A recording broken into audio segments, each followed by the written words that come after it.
A lot like the report I gave in Phoenix about 2 years ago. That's because it is a lot like the report that I gave in Phoenix a couple of years ago, and that's because the work hasn't really changed that much. It continues forward. So, let me begin. So 15 years ago,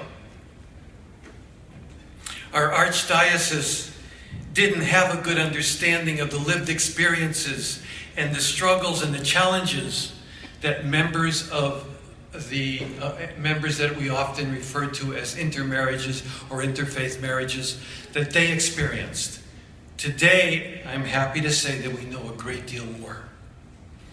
And 15 years ago, we didn't understand the challenges that members of this population encounter in their efforts to worship in one of our churches, in their efforts to cultivate religious and spiritual growth in their families.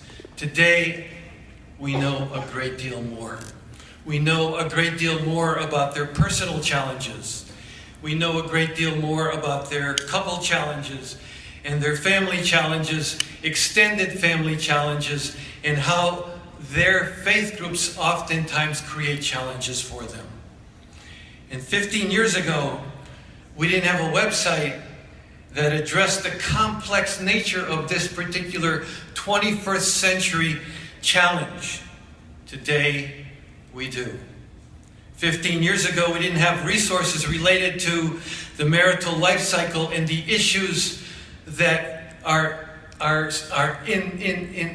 implicated and related to this subject of interfaith marriage.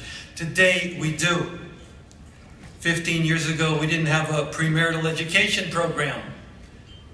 Today, I'm happy to tell you that we do, and it's been rolled out to 3 of our metropolises, thanks to Dr. Philip Mamalakis and his efforts to pick up where we left off together in constructing the program. And we hope to have it in every metropolis by the time one of us, someone like me, either me or someone else, comes to this microphone and talks about interfaith marriage again. 15 years ago, we didn't have couple resources that addressed many of the complex issues and challenges that couples have to contend with in their efforts to worship and cultivate religious and spiritual development in their families. Today we do. 15 years ago, we didn't have parenting resources. Today we do. 15 years ago, we didn't have marriage building retreats. Today we do. 15 years ago, we didn't have brochures addressing many of the key challenges related to what I'm talking about. Today we do. 15 years ago, we didn't have podcasts. We didn't even know what those were. And webinars. Today we've begun to produce them. Today some of them are available. 15 years ago, confidential email and phone calls were not available to members of this population. I'm proud to say that to date, thousands of these messages have been addressed over the last 15 years. 15 years ago, we didn't have workshops related to our seminarians, that in-depth workshops that they received, for them to receive information about this population. Today we do. 15 years ago, we didn't have intermarriage workshops and lectures. Today we do. 15 years ago, we did not have an outreach program crafted to reach out to the distantly connected members of this population. Today, I'm proud to say that the first of these workshops took place on Monday, and many, many more need to take place.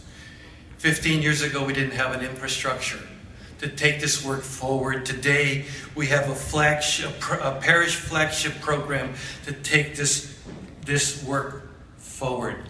I think it's fair to say that the resources that I've mentioned and others that I have not mentioned thus far, I'm just about done,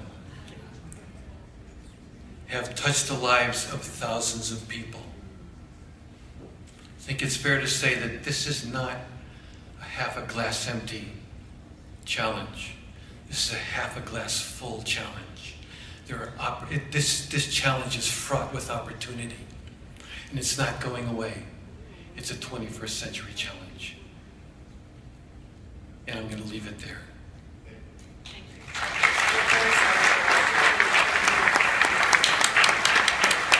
Thank you, Father. We're very sorry to rush you, but we did want to make sure we had just a few minutes for the very, very, very important